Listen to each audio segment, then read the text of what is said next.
Hi, my name is Representative Ephraim Elliott, and you've just been placed on alert.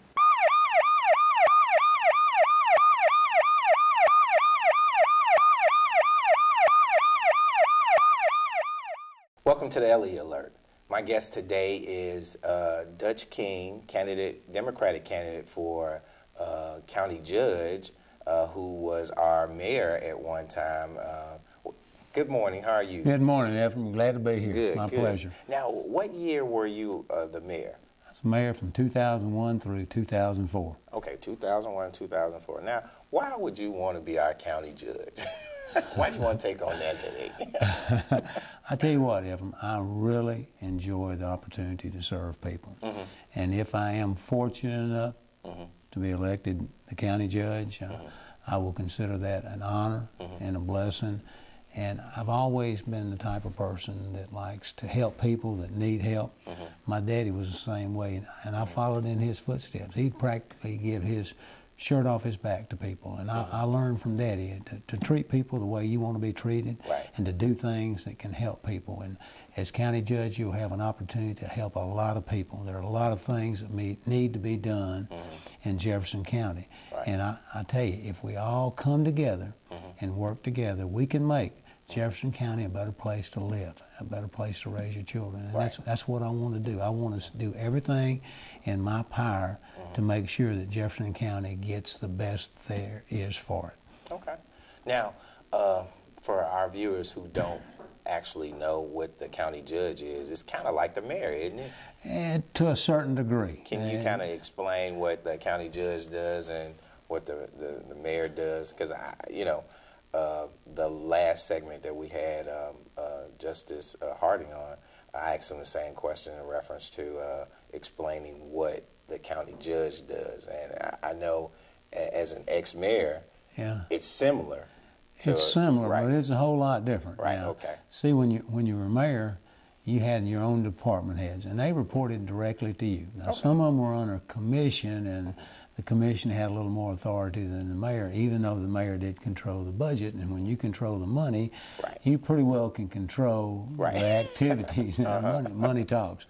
As a county judge, I'm working with a lot of elected officials who choose their own departments, and I have absolutely no say-so on that. But I do have a little say-so when it comes budget time. But that's irregardless of that. You know, I look forward to the opportunity to working with these different, I'll call them elected officials, department heads, however you want to put it, to make things better for Jefferson County. And it's not something that, I'm not an I person.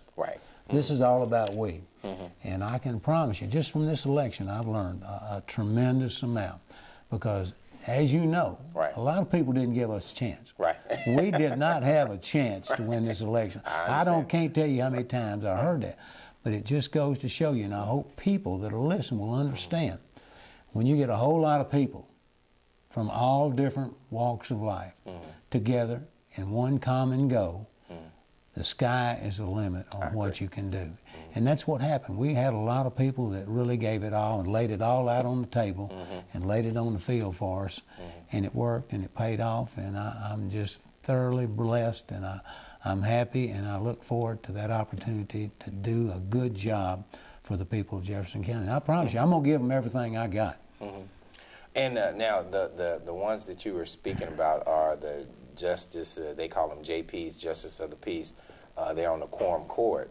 I mean, how are you going to work with those individuals to make the county better? Well, you know, that's going to be a challenge. It's going to be a real challenge. But, you know, when you think about it, and look, we've got some really good people on the quorum court. I mean, people that care. And that's what it's all about. If one thing comes out of this program, I want people to understand that we need to make sure that we elect people that care. People that really have the city and the county at heart, the cities and the counties at heart.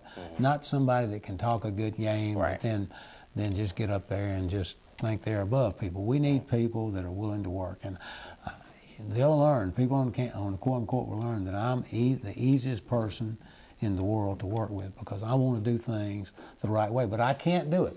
Like I said, it's not we can't do it if we don't work together and learn what it takes and know that we're not there for ourselves. Right. We're there to represent the people that put us in office and to do what it takes to make sure that we give them everything that they deserve. Now, one thing that I know that you talked about a lot on the campaign trail was jobs. Exactly. The bedrock for the future of Jefferson County is new jobs. Creating new jobs, putting people back to work. You put them back to work, they don't have any idle time to do things that maybe they shouldn't be doing. Right. They go to work. And I tell you what we've got now that we've never had before, and it's an opportunity that we cannot let fall apart. And we've got this economic development sales tax that the county passed. And that puts us in a position where we can compete with Little Rock, North Little Rock, Conway, Northeast Arkansas, Northwest Arkansas. Right. We're able to put together some incentive plans now that make Jefferson County an impressive and attractive place to bring a business. And we can help them. And at the same time, we can help our workforce to grow to be better.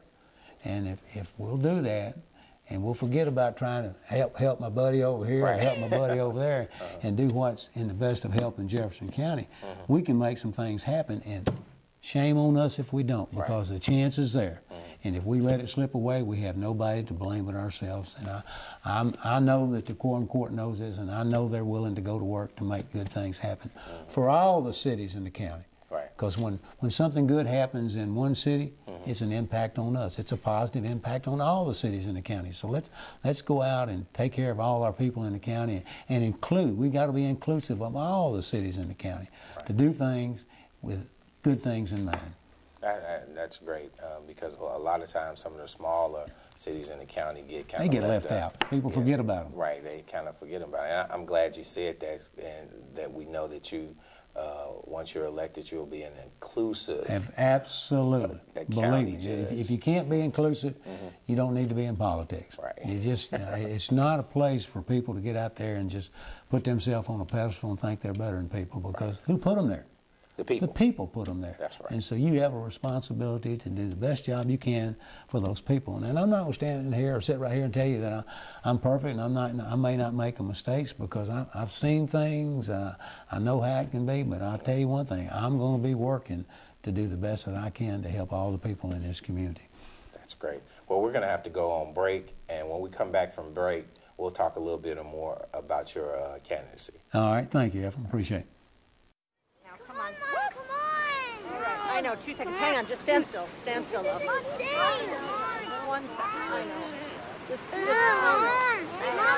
good. Okay, go.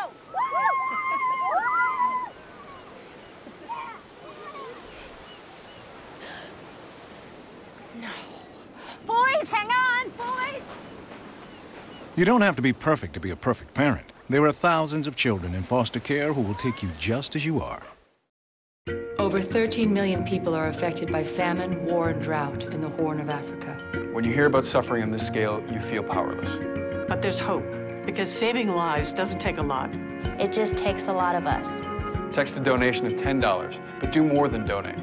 Forward the facts to everyone you know. Forward from our site. Forward on Facebook. And forward on Twitter. We are the relief.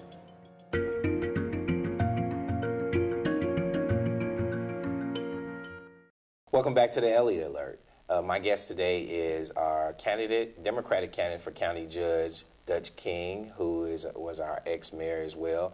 And he was just telling us about one of his biggest priorities, and that's jobs. And I want to ask you, Dutch, exactly how are you going to do that in reference to jobs and bringing things in the county? Because we've had such a problem doing that. Terrible problem. See, what people don't realize, in the past, we'd go to the state, the governor's office, or Arkansas Economic Development Commission, and hey, we're from Pine Bluff, we need your help. And they'd come back, well, what have you got to offer us? Exactly. And you know what we had? What? Nothing. Right. Nothing. We had a promise, a hope, and a prayer. Right. Now, with this tax that we've passed, we've got money. We've got a war chest that's building up that say, hey, we can put up, depending on the size of the company and how many jobs will mean how much more money we can put up. We might could put up $1 million or $500,000, and if we do that, the state's law would put up $2 million. Right. Exactly. It just gives us and a chance to recruit where we hadn't recruited. And a good example is this. In football, and we'll talk like that. Right. 5-star athlete. You think he's going someplace where they don't have anything to offer him? No. Not in very today's many era, chances. right. Not very Not many today's chances. society. He goes where he can get the best possible opportunity he has to further his, hopefully, education, right. but at that, more times, football skills or basketball skills or whatever. Well, right now, we're in a position where we may not get these 5-star athletes, but we can at least put something out there to make them look at us as far as business and things like that. It's just something that we haven't had in the past, and we've got now, and we've got to utilize it. Right. And that's a great thing. And along with jobs, what kind of things do you think, I guess, along with the jobs come the housing, all that restaurants and different things and moving stuff into like this that. town. And I'll tell you something, probably I shouldn't even say that really, but you know, because I'm not elected to anything. All I am is a candidate, and I sure need the people's vote in November. But even though I'm already the Democratic candidate, I've already called a couple of places that I did talk to when I was mayor to come down here and take a look at maybe putting like an Outback Steakhouse or a Santa Fe Steakhouse, something like that. And I knew him when I was mayor, and he's still in the same business, and he promised me he's coming in July. So he's going to at least look. He's going to at least look, and that's what we need to do. We need places like that, because you get steakhouses and things like that. Then you get people from Star City coming in here, Sheridan coming in here, Southeast Arkansas, Star City, all around. People will come.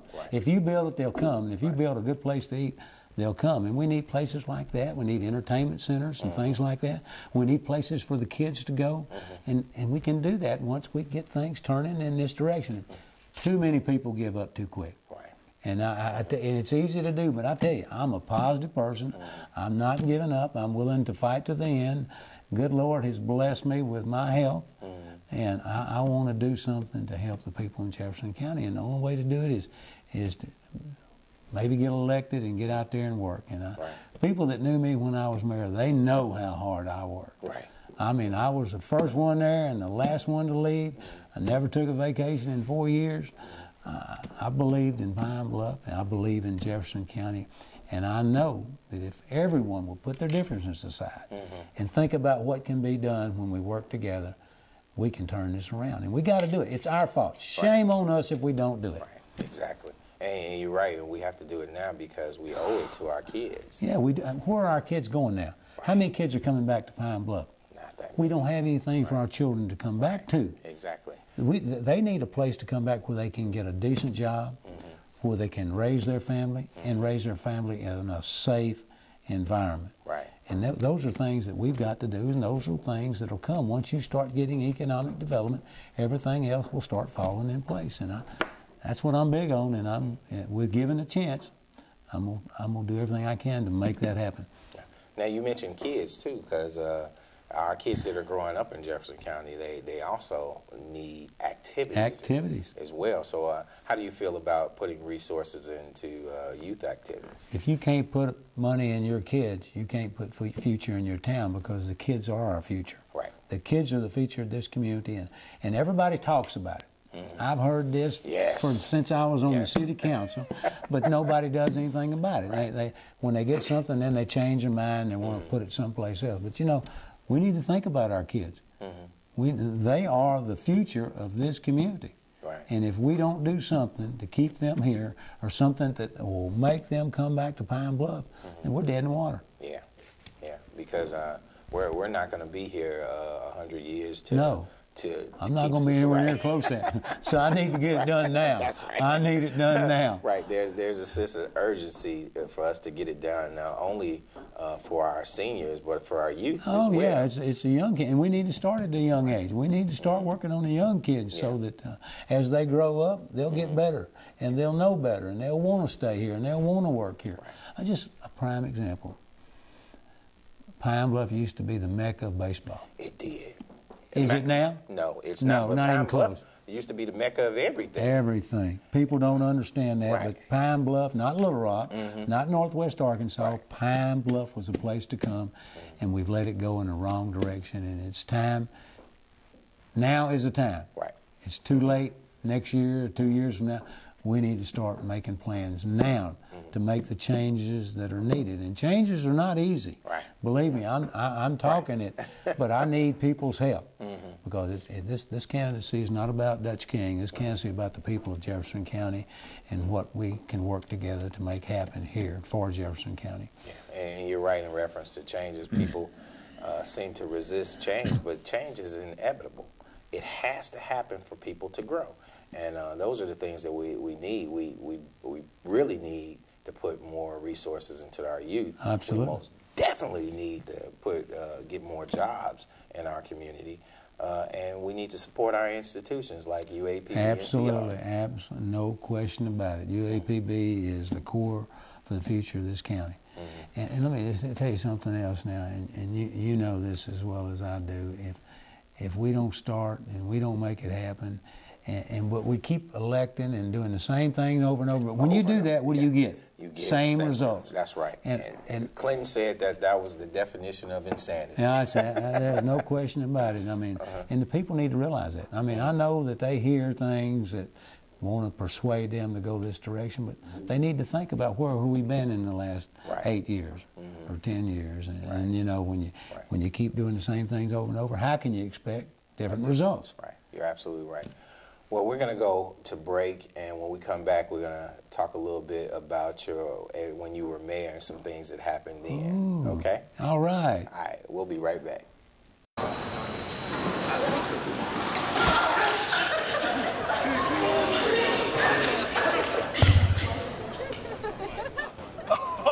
That's low. That's low. Look, he's blushing. Seriously.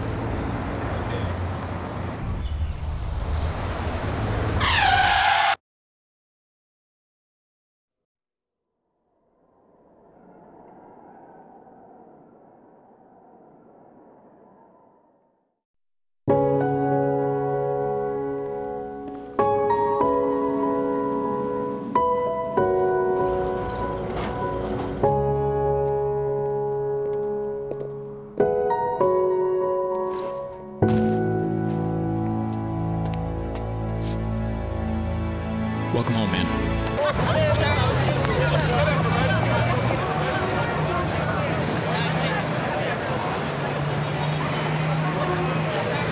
Welcome back to the Elliott Alert. I have my guest today is Dutch King, who's running for Democratic candidate for county judge, Jefferson County judge. And we were just, when we went on break, we were talking about you being the mayor for the time that you were. And I know that there was some issues when you were the mayor. I think it was the ice storm. Ooh. Yeah. Yeah, I know all about that. Yeah, the ice storm, and I just want to give you some time to clear some things up if you can. I would be more than happy to clear that up because now it's been 8 years, and I've heard even longer than that a lot of things about the ice storm that people don't know what they're talking about. You know, first of all, that ice storm happened in December before I took office. Two of them, 13th and 27th. A committee was formed to draw the contract up. A superintendent was hired. A project manager was hired. And I was called into office in that period. And I talked to then Mayor Jerry Taylor and Jimmy O'Fallon at the street department. And I told them right then, and you can ask them, they'll tell you that's true, that we don't need the contractors in this town. We need the street department. Nobody knows the streets of Pine Bluff better than the street department. And they would do the job, and they could work through FEMA. And I don't want to tell you what I think about FEMA, because that would probably put me in court, because they just, they're not what they're supposed to be. They wouldn't. Now, they may have changed, but I fought them for 3.5 years. But I want the people of Pine Bluff to know, because I've had a lot of people write a lot of things that I didn't see, but it was told to me on Facebook and Twitter and all that, which I don't get on that. But I can assure the people that not one penny, nobody gave me or offered me one penny. Everything I did in the best interest of the city of Pine Bluff and the people. You know, I even fired that contractor. I didn't hire that contractor. I fired that contractor. And before they were hired, the contract was sent to Little Rock, to the coordinator of FEMA up in Little Rock, to look at it, because I'd already been told we were going to get sued if we signed that contract by the low bidder. And I sent it up there to make sure we got their approval before I moved forward. And I taped that conversation when he called me back, and he said everything was fine. The AG's office, the attorney, and he had gone through that contract to the T and knew everything's on it. Which later on I realized there's no way they could have known what was on the contract. I don't even think they read it. Because they attacked me for some fees that were charged at the end of that were right there in writing on what the contractor was charging, what they call picking fees. But anyway, before I signed that contract, I got the contractor to sign an addendum to it, that if we got sued, because I heard we were going to get sued, that we got sued by anybody, or if FEMA failed to pay the money, that they would be held responsible, the contractor. And he signed it, and I signed it. And I had people on the council say that I did that after the fact. I had people attacking me. But let me tell you, it was done in good faith, and it was done in honest, and it was signed, and it was done right. And we went to court before we ever picked up the first stick, because the low bidder sued us, just like I knew he was going to be. And the contractor that got the successful bid, he had to pay $250,000 to make that low bidder go away. Wow. $250,000. But that was just the beginning of it. It wasn't 3 or 4 weeks later, I fired that contractor because he wasn't going by the contract. FEMA had called us in and said, this is all we're going to pay. He called the contractor, me, and a bunch of people in. And he said, this is all we're going to pay. This is all it's worth. In spite of what was on that contract that he said was good. So they kept billing us, and they kept going up and tearing down trees that didn't need to be torn down. So I fired them, and then everything broke loose. They circled City Hall with all their equipment. They threatened me. It was just horrible. But then all of a sudden, the council decided that they wanted to settle with this contractor. And I said, settle? We don't owe him a penny. And we had $2.1 million in reserve. Wow. 2.1 million, and that's what, just so happens, that's what they wanted to settle for. $2.1 million. I promise you, we didn't owe them a penny. In my opinion, we did not owe them a penny. I refused to sign the settlement contract. They had to have a special meeting, appoint the senior member of the council to sign it for me in my place.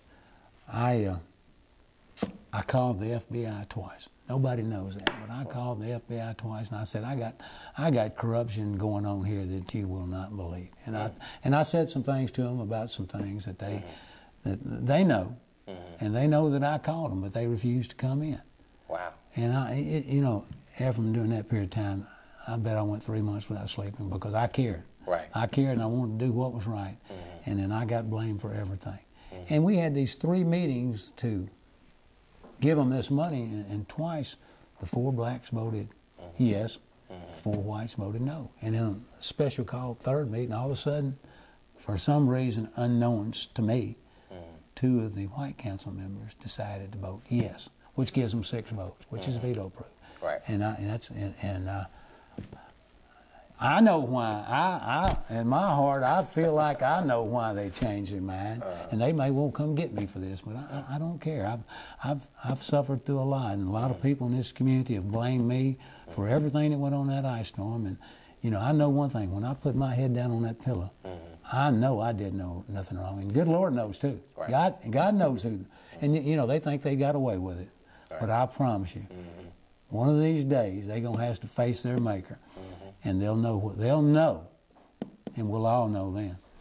But it was a tough, trying time, and I love Pine Bluff, and I did my best to keep it above board, and I just couldn't. I didn't have a whole lot of help. Now there were a couple of the council members that stuck with me, but the majority of them went against me. Well, that's something. I'm sure that if you had something to do with it, you wouldn't call the FBI. I don't believe I would. I mean, I may not be the sharpest knife in there, but I'm not the dullest knife in there. I mean, you know, I wouldn't have called them, no, because I knew where my heart was, and I knew what I was doing. And there are a lot of people that can tell you the same thing. A lot of people, but you know, nobody ever asked my side of the story. Nobody? Nobody. Well, I tell you what. And I'll tell you something else that nobody knows. I shouldn't say this. I'll get in trouble. Well, I tell you what. Once you know, all of this is over, we'll come back, and I'll give you an opportunity to tell your side of the story about the ice storm and a lot of other stuff. We're gonna make some people run. Well, that's all right. But what I want to do is those people who would like to get in contact with you to help on your campaign, can you tell them where they can get in contact with you? Absolutely. Now, I have an email address, arm@aol.com. Hold on, ARMAEA. Okay. At AOL.com. And you can reach me anytime. My phone number at my office is 870-534-4481. And if I'm not there, they'll get in touch with me and I'll get back with you, because I believe, and when I was mayor, I had an open door policy, and when I'm county judge, I'm going to have an open door policy. I'm there because if I get there, and I need your help. But if I'm there because the people put me there, and I owe it to the people to listen to them and try to help them in any way that I can. And so I look forward to this opportunity, and I appreciate Efren for having me on this show. Thank you. Thank you. And I just wanted to let you know that you've just been placed on alert. That'll be great. I appreciate it. All right.